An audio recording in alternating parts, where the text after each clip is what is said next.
ఈనాటి మా ప్రోగ్రాంకి స్వాగతం. చూస్తున్నందుకు చాలా థ్యాంక్స్. ఈరోజు దేవుణ్ణి మీ జీవితంలో ముందుంచడంలోని ముఖ్యత్వం గురించి చెప్తాను. ఆయన్ని కానీ ముందు ఉంచితే మీ జీవితంలో గొప్ప మార్పులను చూస్తారు. మీరు మీ సమయపు ప్రథమ ఫలాలను ఆయనకిస్తే మిగతా రోజంతటినీ ఎంతో ఈజీగా చేస్తాడు. ఒకవేళ లేచి దేవునితో సమయం గడపాలని లేకున్నప్పటికంటే ప్లీజ్ ట్యూన్లో ఉండి దేవునికి ప్రథమ స్థానాన్ని ఇచ్చే విషయం గురించి వినండి. దాదాపు మనకు కావాల్సిందంతా దేవుడు మనకిచ్చాడు. ఏ క్రైస్తవుడైనా అమాయకంగా ఉంటే క్షమాపణ ఉండదు. బోధన టేపులు ఉన్నాయి, క్రైస్తవ టీవీ ప్రోగ్రాంలు, క్రైస్తవ రేడియో ఉంది, పుస్తకాలు ఉన్నాయి, బుక్స్ మరిన్ని బుక్స్, సెమినార్లు ఉన్నాయి. దాదాపు ప్రతి వారాంతంలో ఒక క్రైస్తవ సెమినార్ ఉంటుంది మీరున్న చోటుకు దగ్గరలో. దేవుని వాక్యం తెలియదంటే క్షమాపణ ఉండదు ఎవరికి. అయితే ఏమిటో తెలుసా, మనం ఎక్కువ పట్టించుకోం.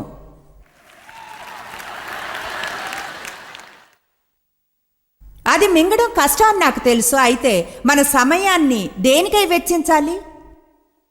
ఏదైనా తప్పక చేయాలనుకుంటే చేయండి. ఇప్పుడు బిగుసిపోయి కోపం తెచ్చుకోకండి. కోపం వస్తుందంటారా? చూడండి, మీకు తెలీదు నేనెంత బిజీనో. నాకు తెలుసు అందరికీ వేరువేరు జీవనశైలి ఉంటుందని. నాకు తెలుసు మీకు 4-5 బిడ్డలు ఉంటే మీకు రోజు ఉదయం లేచాక 2 గంటలు టైం ఉండదేమో నాకున్నట్లు బయటకు వెళ్లే ముందు. అయితే మీరు 15 నిమిషాలు ముందు లేచి మీరు బాత్రూంలోకి వెళ్ళి పంపుని వదలండి. బయట ఏం జరుగుతుందో తెలియకుండా ఆ సమయం దేవునితో గడపడానికి మీరేం ప్రయత్నం చేసినా దేవుడు ఘనపరచబడతాడు. ఏ విత్తనం నాటినా ఒక విషయం తెలుసుకోండి, మీరు ఆయనకు ప్రథమ స్థానాన్ని ఇవ్వాలని చూపేది మీ జీవితంలో.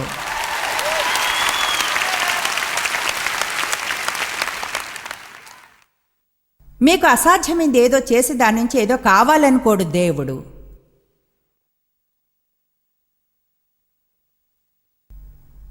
శాపం అంటే శాంతి లేమి. దాని అర్థం జగడం, దుఃఖం, చింత, బాధ. దాని అర్థం సంబంధాల్లోని సమస్యలు. దాని అర్థం శిక్షా విధి. శాపం అంటే మీ గురించి మీరు చెడుగా ఫీల్ అవడం, నేరభావంగా, నేరస్తునిగా, అభద్రత కలగటం. చెప్పాలంటే తామంటే తమకే నచ్చదు శాపం క్రింద జీవిస్తూ ఉంటే. అయితే ద్వితీయోపదేశకాండము 30:19 చెబుతుంది, మీ ముందు జీవన్మరణాల నుంచాను ఆశీర్వాదాన్ని, శాపాన్ని, జీవాన్ని ఎంచుకోండి. ఎంపిక అంటే ఏమిటో తెలుసా? ఒక ఎంపిక అంటే అర్థం సులభ మార్గాన్ని వెళ్ళవచ్చు లేదా కఠిన మార్గంలో, నాకు ఇష్టమైన మార్గంలో వెళ్ళవచ్చు లేదా నాకు సరైందనిపించిన మార్గంలో. కష్టం మీద ఎవరైనా వెళ్ళే ఇరుకు మార్గాన్ని వెళ్ళవచ్చు, మత్తయి 7 ప్రకారం, లేదా అందరూ వెళ్ళే వెడల్పు మార్గంలో వెళ్ళవచ్చు. నేను ఎంపిక అంటే అర్థం నేను గాని సరైన దాన్ని ఎంచుకుంటే బహుశా నన్ను నేను క్రమశిక్షణలో ఉంచుకోవాలి, నాకు ఇష్టం లేని విషయం ఏదో చేయడానికి. నా మాట సరిగ్గా వెళ్ళలేదు. ఎంపిక అంటే, క్రమశిక్షణ అంటే నాకు నిజంగా చేయాలనిపించనిది ఏదో చేస్తాను, అయితే అదే మంచిదని తెలుసు నాకు. మన శరీరం మనపై అధికారం చేయనివ్వకుండేంత తెలివి ఎప్పుడు తెచ్చుకుంటాం? మనల్ని నాశనం చేయడానికి సాతాను శరీరం ద్వారా పనిచేస్తాడని గుర్తించడానికి అపవాది ఏం చేస్తాడో తెలుసా? మీ జీవితాన్ని నాశనం చేశాక మిమ్మల్ని విసిరేసి ఇంకొకరు నాశనం చేయడానికి వెళ్తాడు. సాతాను ఇప్పుడు మనకు మేలేంది చేయమంటాడు, తర్వాతను గురించి మర్చిపోయి. అయితే నాకు తెలుసు విషయం మీకు చెప్తాను, తర్వాత అనేది వస్తుంది. ఆ తర్వాత నుంచి ఎవరు తప్పించుకోలేరు. రేపటి వరకు వాయిదా వేయవచ్చు, అయితే రేపు అనేది వస్తుంది. ప్రస్తుతం అందు ఎలాంటి క్రమశిక్షణ ఆనందాన్ని ఇవ్వదు, అయితే తరువాత నీతి అను పంటను తెస్తుంది. సామెతలు 26:2 చెప్తుంది, హేతువు లేని శాపము తగలక పోవును.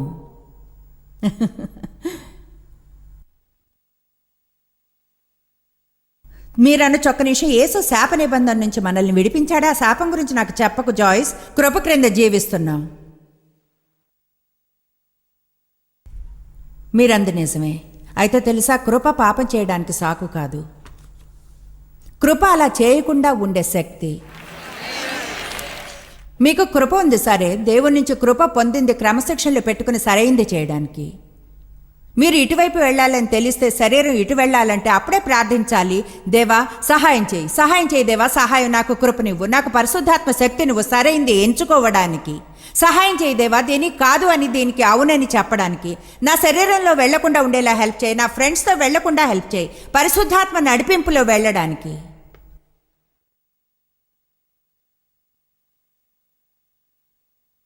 కృప కోసం అప్పుడే మొరపెట్టుకోవాలి. కృప మిమ్మల్ని రక్షించడానికే కాదు, జీవితంలోని ప్రతిరోజు విజేతగా జీవించడానికే. కృప అనేది మీ పాపాలను క్షమించడానికే కాదు, గతంలో ఇక్కడ వేదిక పిలుపు చేసినప్పుడు అది రోజు పాపం నుంచి దూరంగా ఉంచుతుంది. కృప మీరు వరుసగా 3 రాత్రుళ్ళు బయటకు వెళ్ళి మిగతా వారితో వాళ్ళు చేస్తున్నారని తెలుసు, వారితో కలిసి తప్పు చేయకుండా ఇంట్లో ఉండటానికి. కృప పాపానికి కాదు అని చెప్పడం, దేవునికి అవును అని. కృప త్వరగా లేచి దేవునితో సమయం వెచ్చించడానికి. కృప రాత్రిపూట టీవీని ఆఫ్ చేసి మంచి నిద్రపోయి ఉదయాన్నే త్వరగా లేపే శక్తి. కృప మీ రాబడిలోని మొదటి 10% దేవునికి ఇవ్వడం, ఎందుకంటే దేవుడు అలా చేయమన్నాడు కనుక. ఇప్పుడు చూడండి, నేను ఇక్కడ కొన్ని అడుగులు వేస్తాను అనుకుంటాను. మొదటి విషయాల నిబంధన మత్తయి 6:33 చెప్తుంది, మొదట దేవుని రాజ్యమును ఆయన నీతిని వెదుకుము, ఆ తర్వాత అవన్నీ మీకు అనుగ్రహించబడతాయి. దేవుని వాక్యంలో అత్యంత శక్తివంతమైన వచనం అది. మొదట దేవుని రాజ్యమును ఆయన నీతిని వెతుకుము, తర్వాత అవన్నీ వాటి వెంట వస్తాయి. ఆనందం, శాంతి, దేవుని నీతి, మంచి సంబంధాలు, సంపదలు, విజయం, అభివృద్ధి, పదోన్నతి. వస్తువులను వెతకక్కర్లేదు, వాటిని వెతకడం మానండి. వస్తువులను వెతక్కండి, పదోన్నతులను. పెళ్లి కావాలని లేదా పెళ్లి నిర్ణయించబడాలని, బిడ్డల్ని పొందడానికి లేక పరిష్కరించాలనో అందరికీ ఒక ప్రాజెక్ట్ ఉంటుంది. మనం ఎప్పుడు ఎవరి మీదో పనిచేస్తున్నాం. తెలిసిన వారందరినీ కుమ్మరి చక్రం మీద నుంచి తీసేసి పరిశుద్ధాత్మ జూనియర్గా ఉండాలనుకోకండి.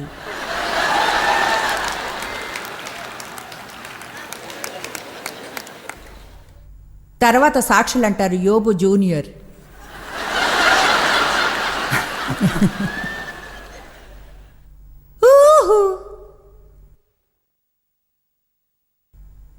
మొదటి విషయాల నిబంధన అంటే ప్రథమ ఫలాలను ఇవ్వడం, ప్రతి దానిలోని మొదటి భాగాన్ని సమయంతో పాటు విశ్వాసంలో కానుకగా దేవునికి మన జీవితాల్లో ఉన్న స్థానాన్ని నిరూపిస్తూ. ఇలా అనడంలో అర్థమే లేదు, దేవా నా జీవితంలో నువ్వే ప్రథమం.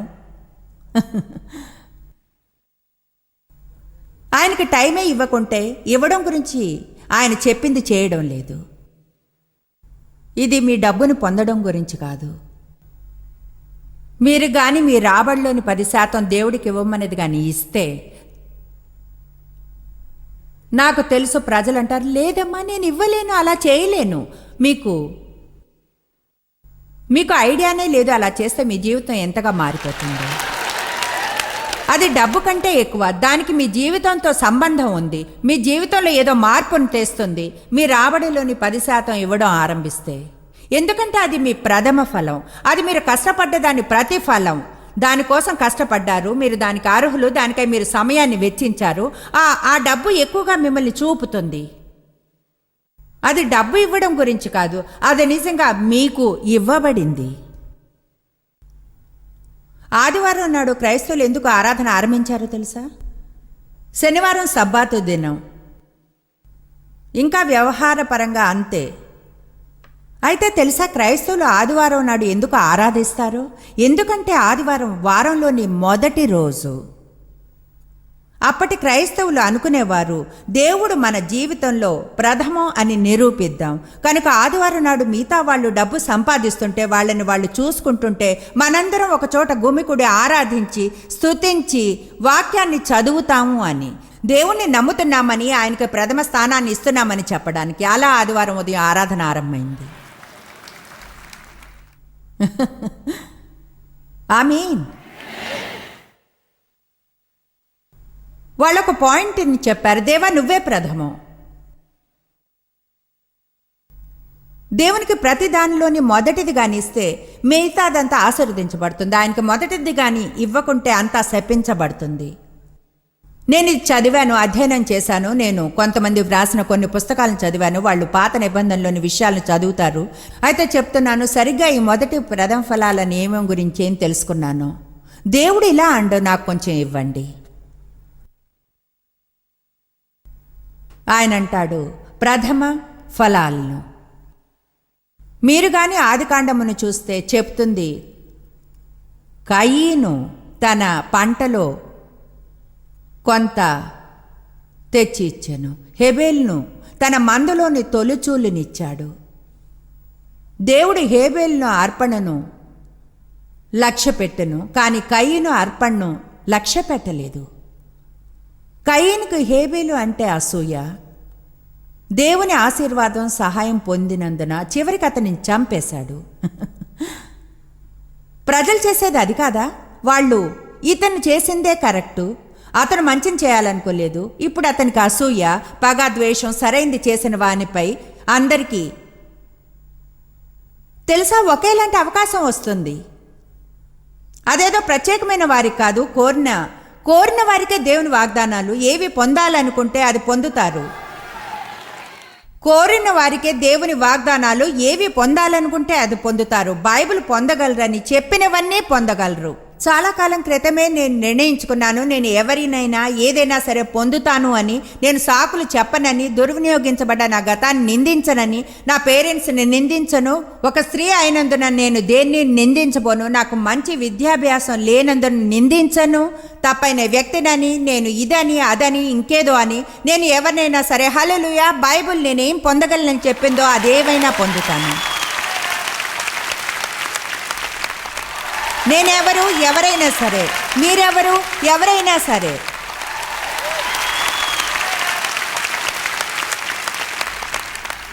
దేవుడు ఆశీర్వదిస్తాడు, నేను వెంటాడను. దేవుణ్ణి వెతుకుతాను, ప్రథమ ఫలాలను ఇస్తాను. అలా చేయడానికి క్రమశిక్షణలో ఉండాలి. ఇప్పుడు అది సమస్య కాదు, అదంటే ప్రేమ. దానికి నేను ఇప్పుడు బానిసను. అయితే మీరు ఆరంభంలో ఉంటే చెప్తున్నా, ఎలా ఫీల్ అవుతారో నాకు గుర్తుంది. మొదటి 10% ఇచ్చేప్పుడు ఎంత భయపడ్డానో, దేవుడిలా అన్నప్పుడు ఎంత భయపడ్డానో. ఇప్పుడు మిగతా ఉన్నదానిలో 10% కంటే మొత్తంలో 10% ఎందుకు ఇవ్వవు? ఓ దేవా అంటే వారానికి ఇంకో $52. ఓ మ్యాన్, అలా చేయలేను, నేను చేయలేను. అయితే అలా చేసిన మొదటి వారం మా ఇంటికి చెల్లించే దానిలో మార్పు వచ్చింది. అందులో కొంత తర్వాత నెలసరి పెట్రోల్ బిల్ ఏడాదికి విభజించడంలో మార్పు. మేము అదనంగా $52 ఇస్తున్నాం. వారానికి తిరిగి $53 పొందాము మేము ప్రతి ఒక్క నెలకి $52 అదనం. దేవుడు అదంతా ఒక్క వారంలో ఇచ్చేశాడు. దేవునికి ఏమీ మీరు ఇవ్వలేరు. ఆయన మీకు నిరూపించే ఛాన్స్ ఎందుకు ఇవ్వరు? మిమ్మల్ని మీరు చూసుకోవడం మానండి.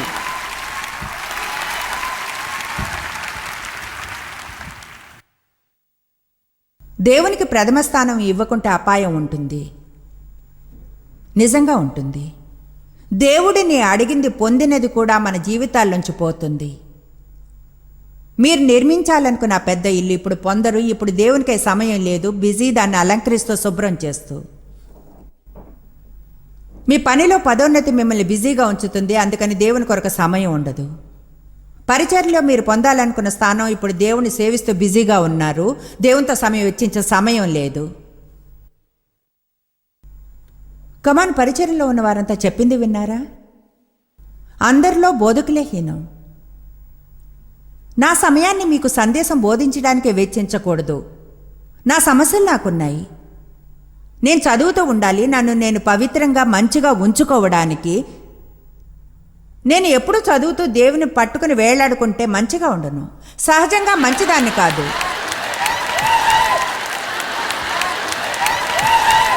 నేను ఇలా అవుతాను. త్వరగా ఎవరు మంచివారో మర్చిపోయాను, జకల్యా లేదా హైడా అని. ఆమేన్. ప్రతి ఉదయం దేవునితో సమయం గడపడం నా బిడ్డలు సణుగుతూ ఫిర్యాదులు చేసేవారు. రోజు పొద్దుటే, నువ్వు ఆ గదిలోకి వెళ్ళాలా ఏమిటి, బయటకు వచ్చి టిఫిన్ పెట్టలేవా? చివరికి వారితో చెప్పాను, ఇక్కడ ఉన్నందుకు సంతోషించండి. నిజం చెప్పాలంటే మీకు తెలివి ఉంటే ఇలా అంటారు, అమ్మా గదిలోకి వెళ్ళి. ఎందుకంటే నేను ఈ గదిలోకి వెళ్ళకుంటే మీ దగ్గర అక్కడికి రావడానికి ముందు మీరు సంతోషంగా ఉండరు.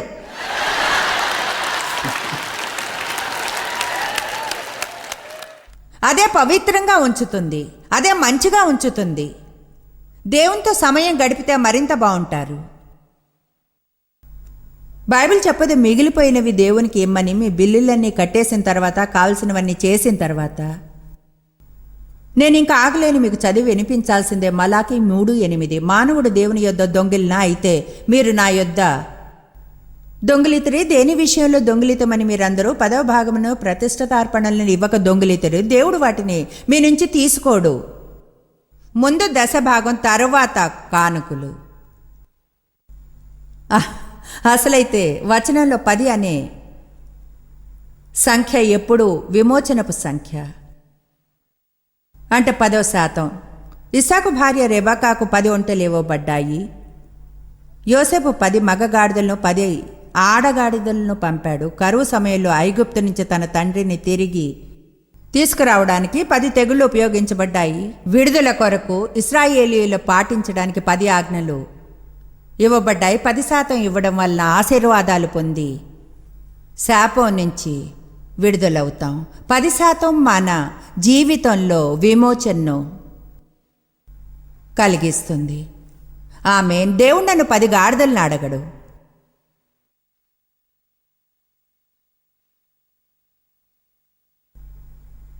జనులు నా యొద్ద దొంగిలిస్తూనే ఉన్నారు, మీరు శాపగ్రస్తులై ఉన్నారు. నా మందిరంలో ఆహారం ఉండినట్లు 10వ భాగమంతయు మీరు నా మందిరపు నిధిలోనికి తీసుకొని రండి. దీన్ని చేసి మీరు నన్ను శోధించినడల నేను ఆకాశపు వాకల్ని విప్పి పట్టజాలంత విస్తారముగా దీవెనలు కుమ్మరించదనని సైన్యములకు అధిపతియగు యెహోవా సెలవిచ్చుచున్నాడు. దేవుడు అంటున్నాడు, ట్రై చేయండి, మీరు ప్రయత్నించండి, అలా చేసి నిరూపించి చూడండి. ఆకాశపు వాకల్ని విప్పి పట్టజాలంత విస్తారంగా దీవెనలు కుమ్మరిస్తానా లేదా అని. మీ పంటను తినివేయు పురుగులు నేను గద్దించెదను, అవి మీ భూమి పంటను నాశనము చేయవు. మీ ద్రాక్ష చెట్లు అకాల ఫలములను రాల్పకయుండునని సైన్యములకు అధిపతియగు యెహోవా సెలవిచ్చుచున్నాడు. నాకు గుర్తుంది, మా బ్రదర్ నాతో చెప్పడం చాలా కాలం క్రితం, అంటే 25 ఏళ్ల క్రితం అన్నాడు, మీరు ఆ డబ్బును ప్రతివారం చర్చికి ఇస్తున్నారు, అలా ఎందుకు చేస్తున్నారు? దాంతో వాళ్ళు ఏం చేస్తున్నారో మీకు తెలియదు. ఎవరో ఆ విషయంలో నన్ను సవాల్ చేయలేదు. నాకు ఇంకా గుర్తుంది, నేను ఎక్కడ నిల్చుని ఉన్నానో అతను అలా అన్నప్పుడు. అతను చూసి అన్నాను, నేనది చర్చికి ఇస్తున్నట్లు అనుకోలేదు, చర్చిలో కానుకల పళ్ళెంలో వేస్తా, అయితే దేవునికి ఇస్తున్నా.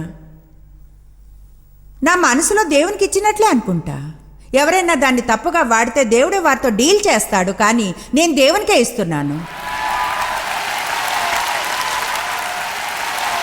ఆ సాకును మాత్రం మీరు వాడకండి. అపవాది దాన్ని ఒక సాకులా చేసేలా చేయకండి. మలాకి చూడండి. మీరు అనొచ్చు అది పాత నిబంధన. అయితే ఏమిటో తెలుసా, యేసు ఎన్నడూ శాస్త్రానికి దూరంగా లేడు, దాన్ని పాటించడానికి వచ్చాడు. శాస్త్ర ప్రకారం వాళ్ళు 10 భాగాన్ని ఇవ్వగలిగితే కృపతో మనం ఏం చేయాలి?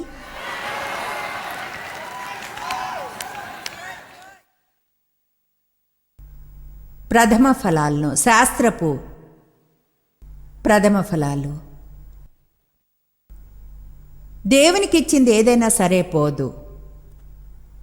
ఆయన సృష్టికర్త, తీసుకునేవాడు కాదు. దేవుడు చేయమన్నది చేసినప్పుడు విస్తారమయ్యే స్థాయిలో మిమ్మల్ని మీరు ఉంచుకుంటారు. 10 భాగం ఇవ్వడం ఆరంభించి ప్రథమ ఫలాలను దేవునికిస్తే మీ సమయంలోని భాగాన్ని బైబిల్లో ఇలా చెప్పేదేమీ లేదు, మీరు సరిగ్గా మీ సమయంలోని 10వ భాగం ఇవ్వాలని. అయితే అది ఇంకా ప్రథమ ఫలాల సూత్రమే. నాకు తెలుసు అందరూ బహుశా ఉదయమే లేచి 2 గంటలు దేవుని కోసం వెచ్చించలేరు అని.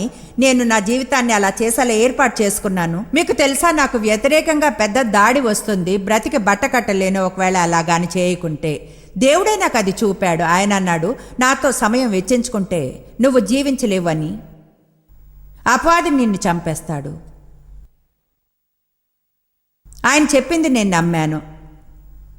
అది నాలో విధేయతతో కూడిన భయాన్ని కలిగించింది. అందుకే నా రోజు దేవుని చుట్టూ ఉండేలా చూసుకుంటాను. దేవుని నా రోజులోకి తేవాలనుకోను. నేను చెప్పింది ఎవరైనా విన్నారా? మీ రోజుని దేవుని చుట్టూ గడపండి. దేవుణ్ణి మీ రోజులోనికి తేవాలనుకోకండి. దేవా నేను నా షెడ్యూల్లోకి తేవాలనుకుంటున్నా, దేవా ప్రార్థనలో పనిచేయాలని ఉంది, బైబిల్ స్టడీలో పనిచేస్తా, అదే పెద్ద తప్పు. దేవుణ్ణి తెచ్చేలా చేయకండి. ఆయన్ని మధ్యలో ఉంచి మిగతాదంతా ఆయన చుట్టూ చేయండి. దేవుణ్ణి వెతకడంలో విలువుంది. ఒకవేళ వెతికే విధానం ఉంటే, నేను ముందే చెప్పాను, వేర్వేరు ప్రజలకు వేర్వేరు జీవనశైలి ఉంటుందని. నాకు తెలుసు అందరూ ఒకే పని చేయలేరు, ఒక నియమాన్ని విధించడం లేదు. కానీ నేను చూశాను, మీరు దేవుణ్ణి ఉదయాన్నే వెతికిన వారి లిస్టుని చూడండి. నా వద్ద వారి పేర్లున్నాయి: అబ్రాము, ఇస్సాకు, యాకోబు, యెహోషువ, దావీదు, సమూయేలు, హన్నా, ఆమె కుటుంబం, యేసు, పౌలు. వీళ్ళంతా ఉదయాన్నే లేచి ఆరాధించేవారు. త్వరగా లేచి వాళ్ళు దేవుణ్ణి వెతికారు. ఉదయాన్నే లేచి బయటికెళ్ళి వేదిక నిర్మించారు. ఉదయాన్నే లేచి ఆరాధించారు. ఉదయాన్నే లేచి దేవుణ్ణి వెతికారు. ఉదయాన్నే లేచి నన్ను శ్రద్ధగా వెతికేవారు నన్ను కనుగొందురు. ఆమేన్.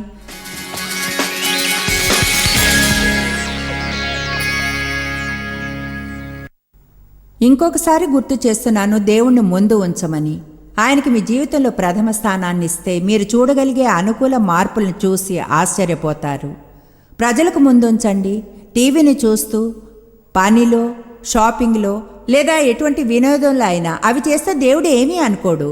కానీ ఆయన మీ జీవితపు గుంపులో ఉండాలనుకోడు. అసలైతే బైబిల్ చెప్తుంది దేవుడు రోషం కలవాడని.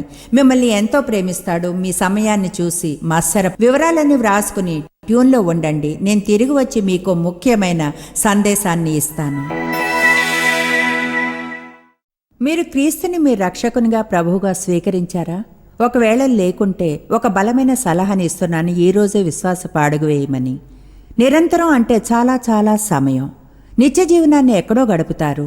అది పరమై ఉండాలని నిశ్చయించుకోండి. మీకు ఫ్రెండ్ కావాలా? మీ పాపాలు క్షమించబడాలా? జీవితంలో కొత్త ఆరంభం కావాలా? మీ లోపల ఖాళీగా ఫీల్ అవుతారా? విసిగిపోయారా? ఏదో లోపం ఉంది, కానీ ఎలా పరిష్కరించాలో తెలీదా? బహుశా మనలో దేవుని రూపంలో ఒక చిల్లు ఉన్నది. దాన్ని దేవుడు మాత్రమే పూడ్చగలడు. మీరు ఆ చోటుని వేరే దేనితోనూ నింపలేరు. కనుక ఈరోజే మీ మనసుని తెరిచి యేసుని లోపలికి రానివ్వండి. మీరు పాపులను ఒప్పుకోండి. మీకు రక్షకుడు కావాలని, వెంటనే వచ్చి మీకు సహాయం చేస్తాడని.